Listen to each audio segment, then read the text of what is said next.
Hai, jumpa lagi di Ngobras JKN, ngobrol asik dan santai tentang JKN.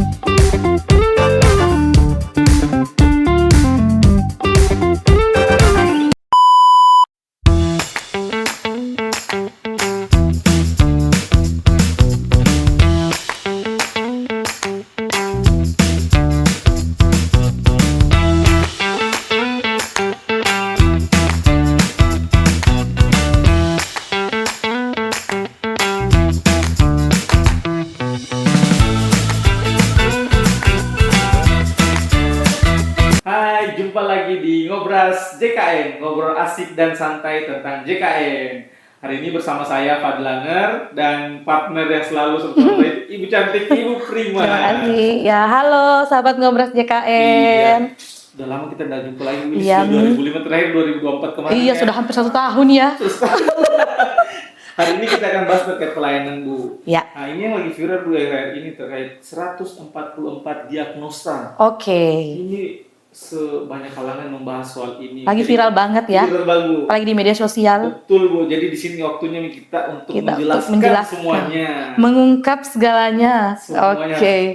Iya, Bu. Baik. Tentu saja, Bu, ini kalau untuk terkait 144 diagnosa ini yang tidak dapat kerujuk rumah sakit ini maksudnya seperti apa ini, Bu? Baik, Pak Fadlan. Jadi, baik sahabat Ngobras, izinkan saya jadi mewakili dari BPJS Kesehatan, khususnya kami di kantor cabang Bau-Bau. Jadi, terkait dengan 144 diagnosa, ini sebenarnya saya luruskan kembali dulu ya, Mas Fadlan ya. Jadi bukan BPJS loh ya yang membuat regulasi Ya. bahwa ada 144 yang nggak boleh dirujuk ke rumah Bukan sakit. regulasi dari BPJS Kesehatan. Benar sekali. Tapi- Jadi BPJS Kesehatan di sini adalah selaku pembayar, yaitu jadi yang membuat regulasi ada memang sendiri, yaitu adalah Kementerian Kesehatan, Presiden melalui peraturan Presiden. Jadi di sini BPJS Kesehatan dalam melaksanakan fungsinya sebagai purchaser atau pembayar ke fasilitas kesehatan itu tidak pernah mengeluarkan regulasi. Jadi terkait dengan 144 diagnosa ini, jadi saya jelaskan ya. 144 diagnosa adalah diagnosa yang harusnya tuntas di FKTP. Nah, kenapa harus tuntas? Karena merupakan standar kompetensi dari dokter umum yang bisa ditangani oleh dokter umum di puskesmas. Ya gitu. Jadi ini dasarnya itu ada di standar kompetensi dokter Indonesia tahun 2012.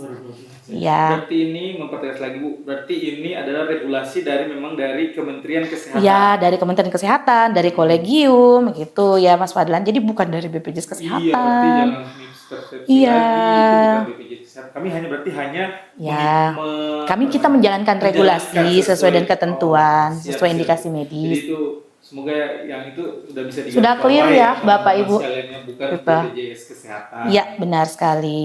Itu dulu kita luruskan. Berarti kalau untuk diagnosa ini ada diagnosa yang tidak dapat dirujuk ini berarti artinya tadi bisa Harus tuntas. Ya, harus contohnya tuntas. seperti apa, Bu, tuh? Contohnya ya tadi kan ada misalnya diabetes mellitus, hipertensi, kemudian ada gangguan kulit atau gatal-gatal. Itu kan sebenarnya bisa ya ditangani di FKTP. Namun kalau misalnya memang membutuhkan tata laksana dokter spesialis, Ya. artinya setelah dilakukan penata laksanaan di fasilitas kesehatan tingkat pertama, baik di puskesmas, di klinik pratama, kemudian di dokter praktek perorangan atau tempat praktek mandiri dokter, kalau misalnya memang tidak bisa ditangani, sudah berkali-kali dia berikan pengobatan oleh dokter umumnya, namun dari indikasi medis dari dokternya disampaikan bahwa ibu butuh atau bapak butuh dirujuk ke rumah sakit, maka akan dirujuk ke rumah sakit sesuai dengan indikasi medisnya.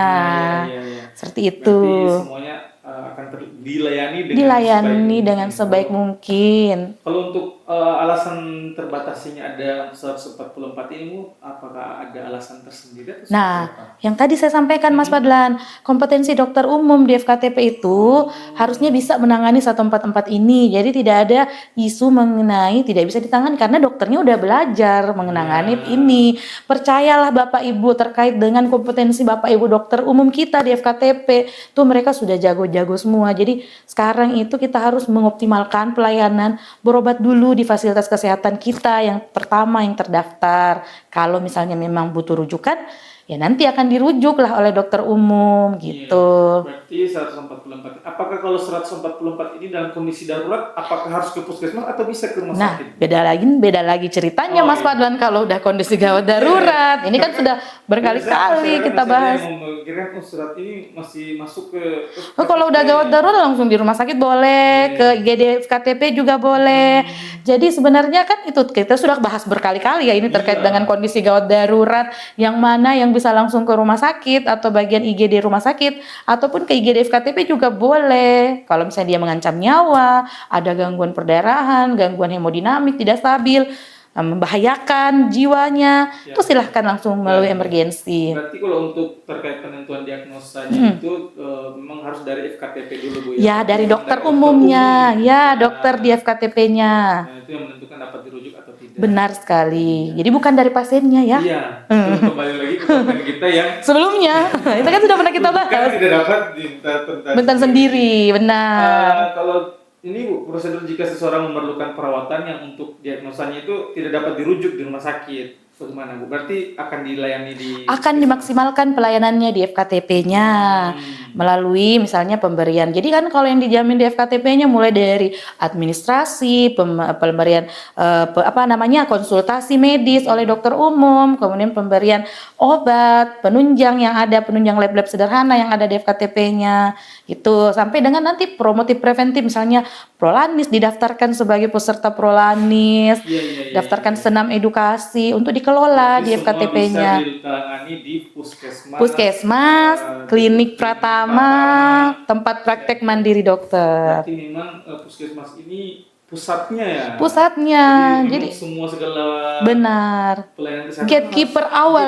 gatekeeper ya. awal ya. Jadi dia dulu lah yang menangani seluruh. Kalau semua pasien langsung ke rumah sakit, Bapak Ibu ya, maka antrian di rumah sakit maka bertambah besar lah. Menjadi rumah sakit menjadi puskesmas raksasa lah.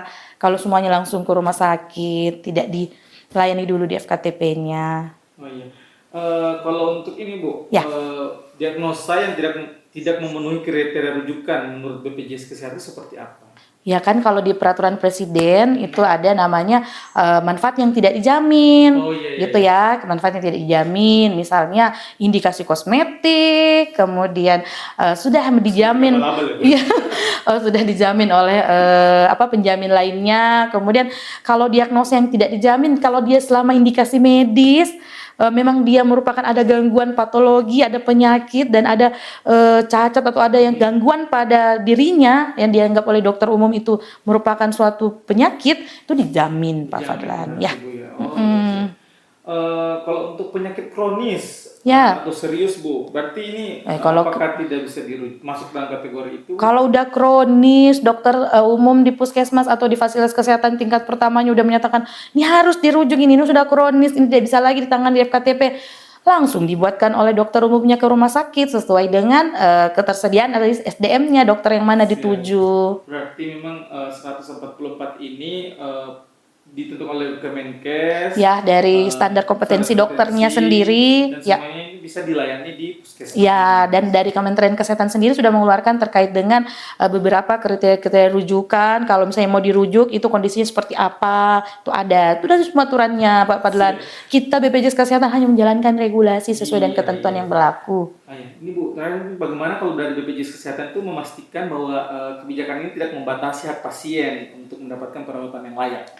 Ya, seperti tadi yang saya sampaikan, BPJS Kesehatan dalam melakukan pembayaran, dalam melakukan penjaminan ke fasilitas kesehatan tingkat pertama maupun rujukan tingkat lanjut di rumah sakit, itu prinsipnya adalah dijamin sesuai dengan indikasi medis.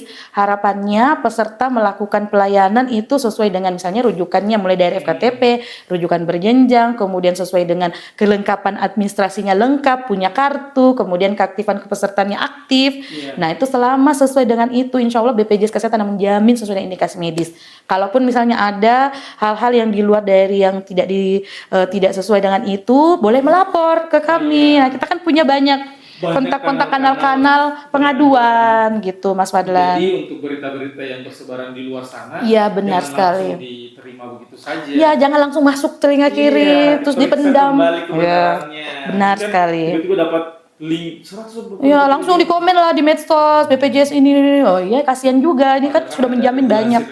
Benar sekali Pak Fadlan. Iya, itu demikianlah mungkin pembahasan kita yang cukup singkat ya terkait 144. Singkat tapi padat. Padat dan bermanfaat. Bermanfaat ya, Bu. Jadi semoga teman-teman masyarakat tidak mispersepsi lagi terkait amin. Nusa ini, Bu ya. Benar sekali. Jadi kalau teman-teman ada keluhan juga nanti bisa hubungi ke kanal-kanal layanan BPJS. Benar sekali. Boleh melapor melalui mobil JKN, boleh. Oke, jadi selanjutnya kita akhir saja Bu untuk hari ini. Jangan lupa untuk subscribe channel YouTube kita, untuk follow akun IG, TikTok, dan Facebook Maimun Nonton. Sampai jumpa di Jangan edisi lupa like, comment, and share. Sampai jumpa di edisi ngobrol selanjutnya. Bye bye.